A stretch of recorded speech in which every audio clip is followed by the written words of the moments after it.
Warren Buffett was not like other boys.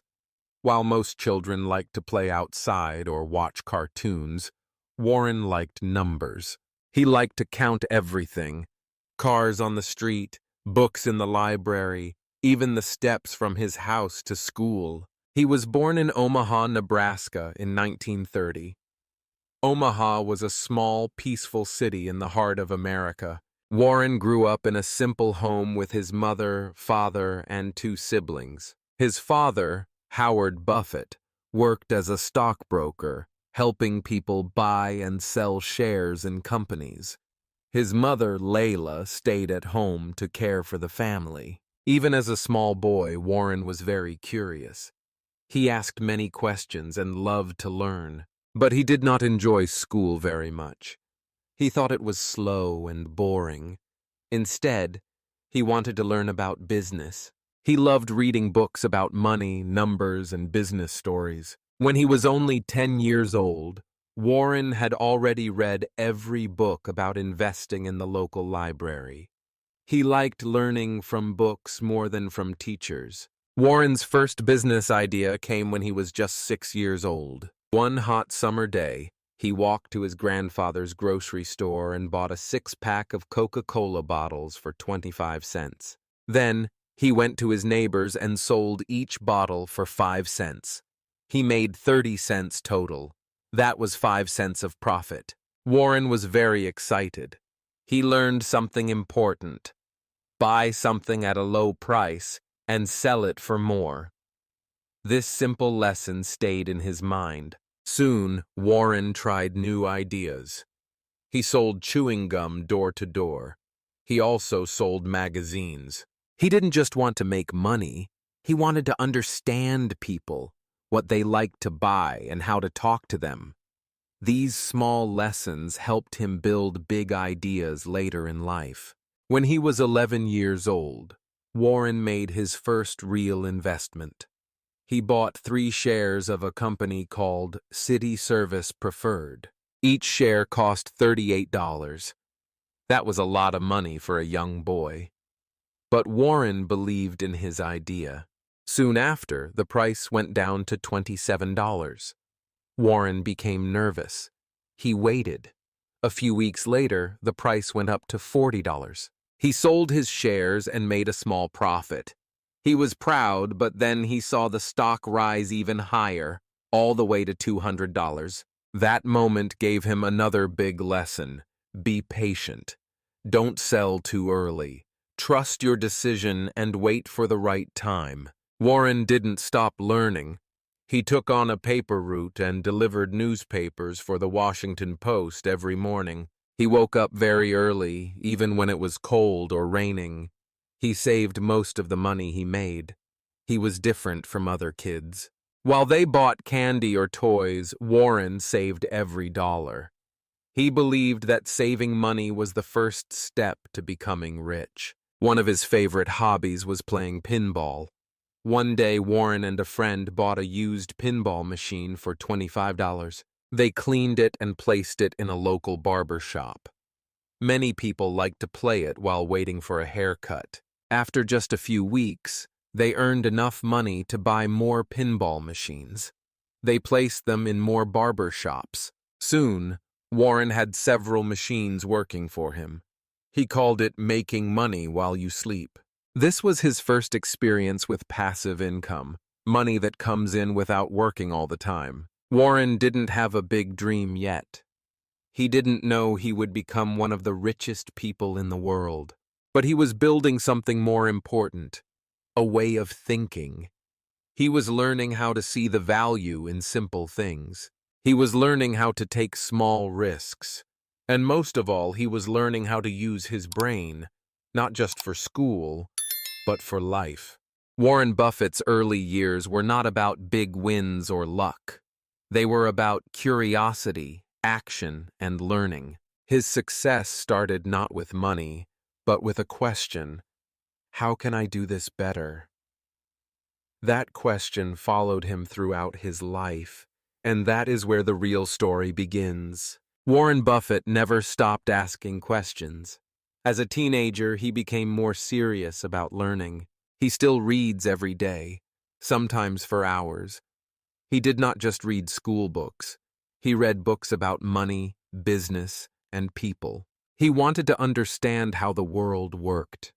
He often asked his teachers and parents questions like, "Why do some people get rich?"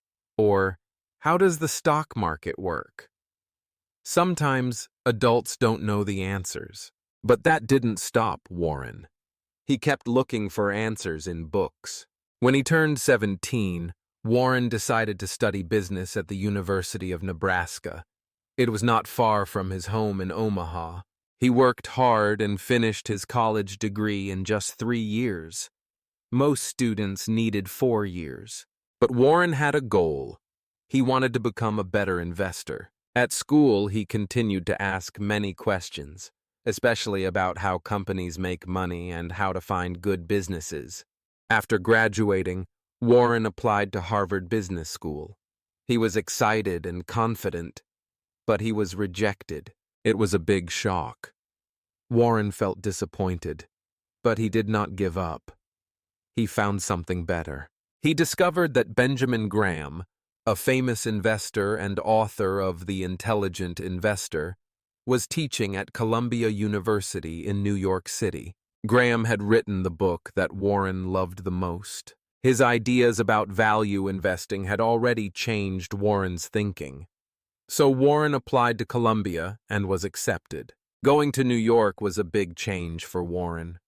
The city was busy, fast, and full of new faces, but Warren stayed focused. He wanted to learn from Benjamin Graham. In class, Warren listened carefully. He took notes. He asked questions after every lesson. Sometimes he stayed behind just to talk with Professor Graham for a few extra minutes. Warren learned how to read financial reports. He learned how to find a company's real worth, not just its stock price. He also learned a very important idea: the margin of safety. That means buying a stock only when the price is much lower than what it's really worth. This gives you a safe space in case things go wrong. Warren admired Benjamin Graham. He didn't just see him as a teacher. He saw him as a mentor and a hero. One day, Professor Graham invited Warren to his office. They talked about life, business, and how to make smart decisions. That meeting made a big impression on Warren. He began to believe that investing could be both intelligent and honest. He learned that doing the right thing in business is not just kind, it is smart. After finishing his master's degree, Warren returned to Omaha. He went to work at his father's brokerage firm. His job was to study companies and tell clients which stocks to buy. But Warren had his own way of doing things. He remembered everything he learned from Benjamin Graham. He looked for companies that were cheap but strong. He didn't follow the crowd. He trusted numbers and facts. One company that caught his eye was Geico, an insurance business. Warren found out that Graham had invested in Geico too, so he decided to learn more. One Saturday, he traveled to Geico's office in Washington, D.C. The building was closed, but Warren knocked on the door anyway. One man was inside, Lorimer Davidson, a company executive. Warren introduced himself and asked if they could talk. Davidson invited him in, and they spoke for hours. Warren asked many questions, and Davidson answered them all. That day, Warren learned everything he needed to know. He believed Geico was a great company. He invested in it, and it became one of his best decisions. Warren Buffett was still young, but he was already building something powerful. A way of thinking. He believed in asking questions. He believed in learning deeply, and he believed in being brave enough to act on what he learned. His early education and mentorship with Benjamin Graham gave him the tools he needed. But it was Warren's own spirit, his curiosity and drive that made him different. He didn't just study success. He followed it with action, and step by step, he was getting ready to lead. Warren Buffett is one of the richest people in the world, but he does not live like a king. He lives a simple life in the same house he bought in 1958. The house is in Omaha, Nebraska, and it is not big or fancy. It looks like any other home on the street. Warren says he does not need a bigger house. He feels happy there. For him, comfort and routine matter more than luxury. Every morning, Warren wakes up early and reads the newspaper. He loves reading. It helps him learn new things and stay informed. Then, he drives himself to work. He does not have a driver or bodyguards. He drives a simple car and often gets breakfast from McDonald's. He usually chooses one of 3 cheap meals. He even decides which one to buy based on how the stock market is doing that morning. If the market is up, he spends a little more. If it is down, he spends less. Warren likes this small habit because it helps him stay grounded. At work, Warren's office is also very simple. It has no computer on the desk. He does most of his thinking with paper, a pen, and books. The walls have some photos, but it's not a fancy place. Warren believes that making smart decisions does not depend on a big office or new technology. It depends on careful thinking and staying calm. One of the things that surprises many people is Warren's love for Coca-Cola. He drinks 5 cans of Coke every day. He even jokes that he is 1/4 Coca-Cola. He enjoys simple pleasures. He doesn't drink expensive coffee or eat fancy meals. He prefers what he likes, not what is popular. He also owns a lot of Coca-Cola stock. He says that he believes in the company, its brand, and the way it makes people feel good. He likes to invest in companies that make things people love and use every day. Warren also believes in honesty and doing the right thing. He learned these values from his father, Howard Buffett. Howard taught Warren to be kind, fair, and never cheat.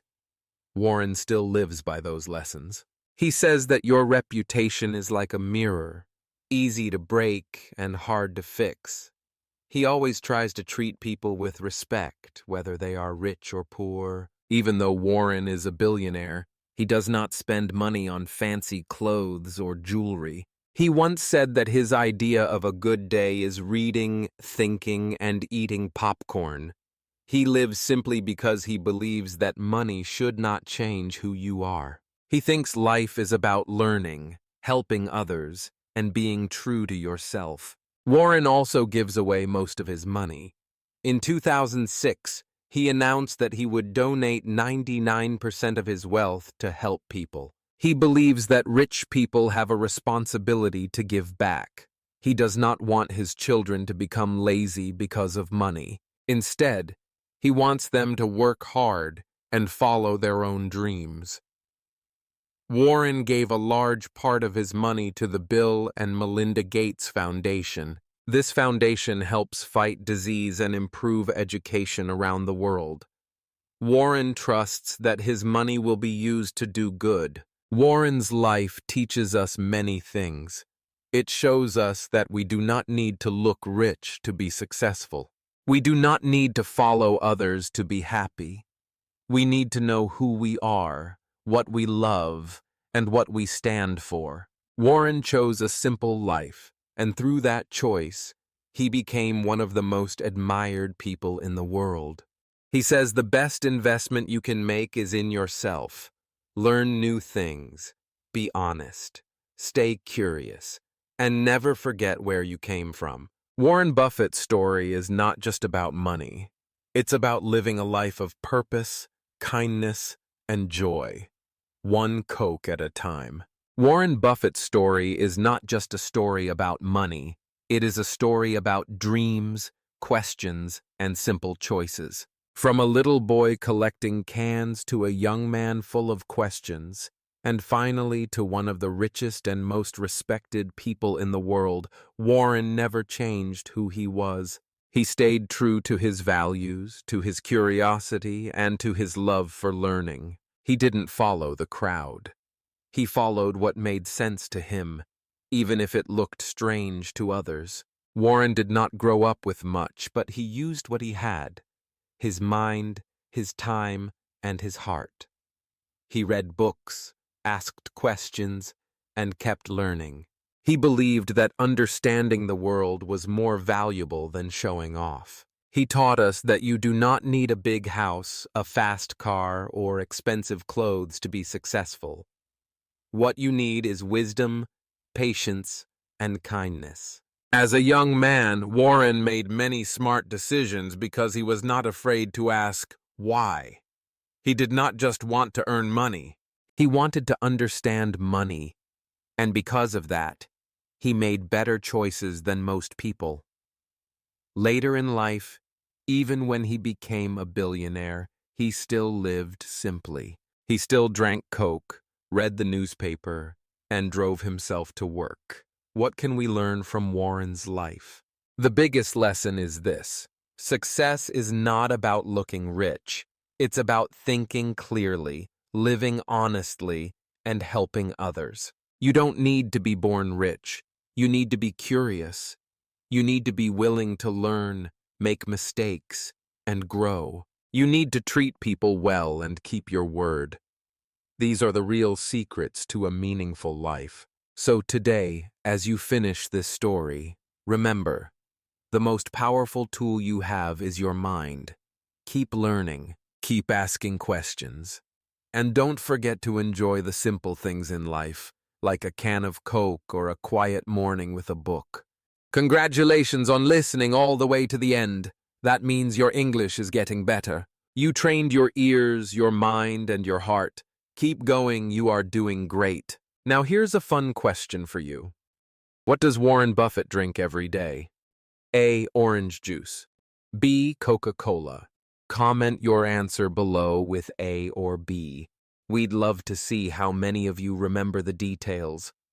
And if you enjoyed this story, please subscribe to the channel to support us. It gives us motivation to create more beautiful, helpful stories to help you learn English. If you want to help us keep making great content, please consider donating. In the beginning, it's not easy to produce high-quality lessons for free, but we do it to help you learn English with love and care. Every small donation makes a big difference. Thank you for listening, and keep learning.